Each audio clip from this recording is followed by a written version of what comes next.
Hey everybody, Fulmer back here again with another YouTube video about our tiny house. In this video here we are putting up, we have shiplap siding, so we're putting up an inside. You can see here it's me and my mom and sister, and that's our electrician there. He had to come back and wire in the outlet plug on the outside of the house that we would plug in at like an RV or camper area, and that's what you would use to power, that runs directly to the breaker box, and that powers the whole tiny house. So a few things, just some little tips and tricks for putting up the shiplap siding, and some other things we've done also is cutting around the boxes. So you see we had to cut around the boxes, and the thing is you have to be super close and tight to the boxes because of the size of the box covers. You really would have to buy, we're probably going to have to buy jumbo box covers anyways, just because it was so loose, and it's just barely even loose. It can really mess it up, and you can see behind the covers. So that's one of the things, is making sure you cut really closely around the boxes. What we did was we used a fine tool. You can see me right there cutting with one, and it's F-E-I-N or F-I-E-N, and that's not the actual name of it. That's just a company that makes one, and that's what I know a lot of people call them, as fine tools. But that's actually just the name of the company that made them. I can't remember. I think it's oscillating saw, maybe. I'm not sure what the actual technical name for it is. But that really helped with. It's a lot easier than using like a skill saw or something like that. Now some of the bigger cuts around the windows and around the doors and stuff like that, we did use the skill saw, just because it's such a bigger angle or such a bigger size cut.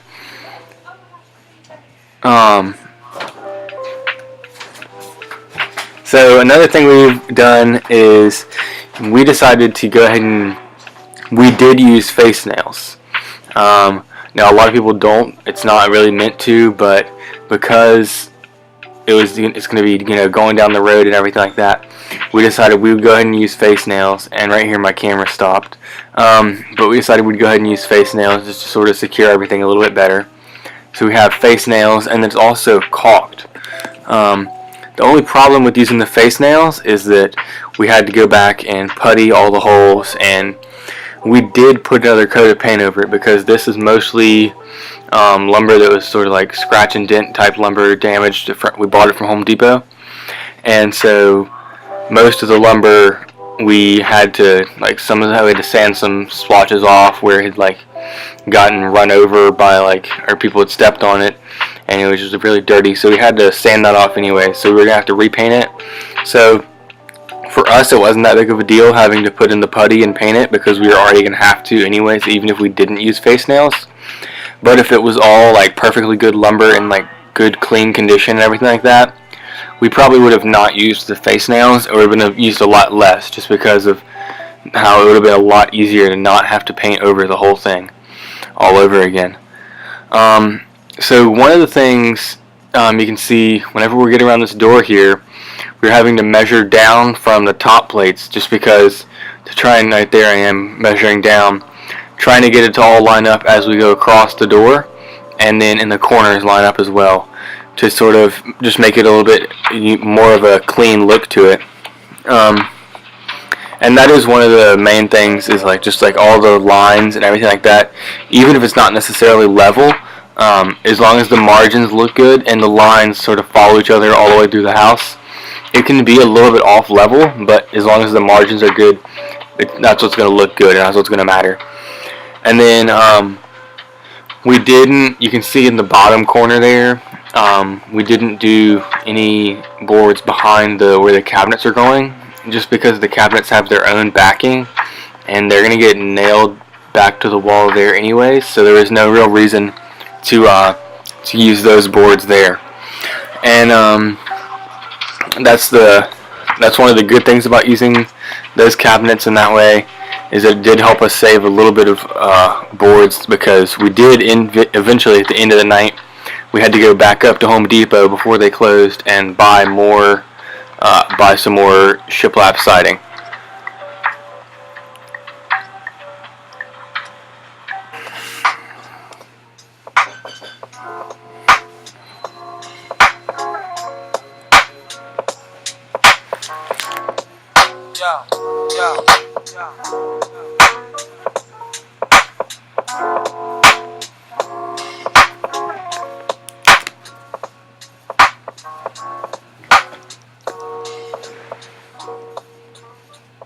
Another thing that we're having to do here, you can probably see us doing, is the insulation and the staples.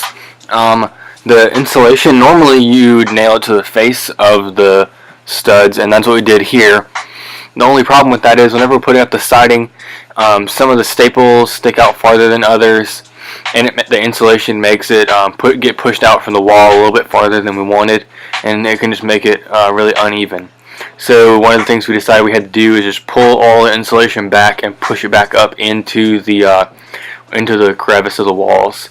Now it's not really going to make a problem with the insulation factor, the insulation value, because it will re-expand and push up flat against the back side of the walls. So it's not going to be an issue when it comes to like it serving its purpose of insulating.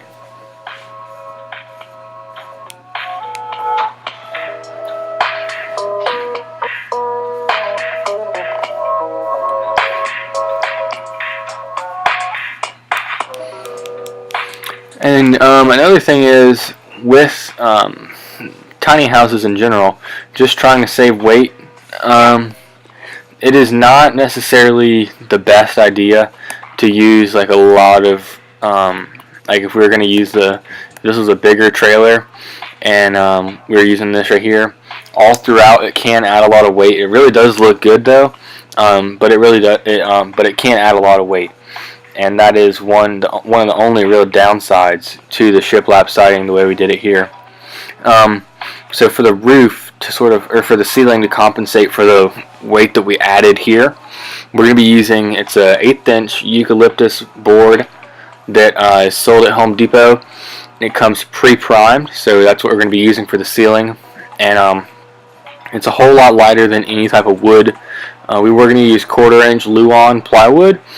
But the only problem with that is we would have to sand all that down and paint it, and it would still weigh a whole lot more than this eucalyptus board we have here. And the eucalyptus board is not as sturdy, but it is only going to be used for the ceiling. So it's not going to really have anything bumping into it. It's not going to be anything bad like that at all. And so that's one of the good things about being able to use it on the ceiling as opposed to the walls. In my opinion, I don't think we would have been able to use it on the walls, just because it's so thin with furniture moving around and stuff like that. If someone like slams, well, we don't really have any doorknobs that would actually hit any of the walls, interior walls, but just like on the off chance something bad happens, we just sort of want to protect against that kind of stuff. And then one of the other things we're doing is at the same time as this is going on, don't have a video of it, but the shower we put up hardy backer on the top of the studs is hardy backer. That's all screwed and glued in, and then we put in it's going to have 5V crimp metal roofing there. You can see me here, we're putting up beadboard as sort of an accent wall, and that's the finished wall over there next to me, the finished shiplap after we put the coats of paint on those. So we're going to have this beadboard going up here as the accent walls, as well as on the other face of the wall that I'm working on the other side around the corner. Those two sides, and then the very back wall and the loft are going to have the beadboard. And then the inside of the water closet there with the toilet and sink, that's going to have the V-notch siding in it. And here we are. The part about this is having to cut this to rip that down on the table saw. Alright, so this here is just a little video showing the final finished inside. And That right there is where I was talking about not having anything on the cabinets. There's the beadboard, and those top two spots on the loft is where also beadboard is going to go. And then over here, this is the shower. That's the have red guard is the waterproof we used on the Hardy backer, and that's drying right now. And then in there, inside here, the water closet is going to have the V-notch siding on it. And then the outside of that wall and the outside of the shower wall is also going to have beadboard on it. And that's it. These are just some pictures, and I hope you guys enjoyed the video. And if you did, please give it a thumbs up and subscribe and share it. Thanks guys, stay tuned for more.